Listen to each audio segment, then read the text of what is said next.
Let's bring the hands on the lower belly and so the back hand, one hand is on the sacrum bone and one is on the lower pelvis. With the help of our hands, we rotate the pelvis. The tailbone is going to point down and in. And the pubic bone is going to point forward and up. And we focus on this length in the lower back. And there should be a little bit of stretch in the hip flexor. Now that this happens, we lift the heart and we focus on lengthening the abdominals.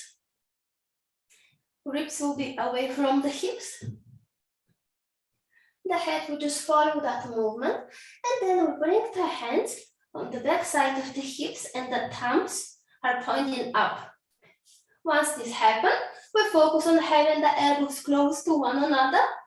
Horse center still lifted, belly in. Let's allow the head to pull the spine a little bit more back. If it's creating pain in the neck, then the neck will be strong and the head will not be collapsing.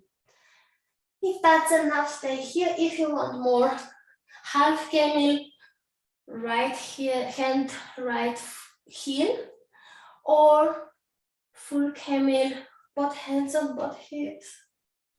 If you're doing the half camel, take a moment and then switch the side. Hips moving forward, belly in.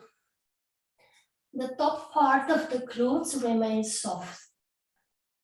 So the gluteus medius. To come out of the posture one by one, we bring the hands on the hips. We lift the head, we find a neutral spine. Uncurl the toes.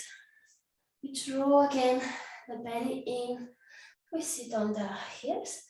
And now we just allow the chin to rest on the chest, maybe even very slightly rounding the lower back.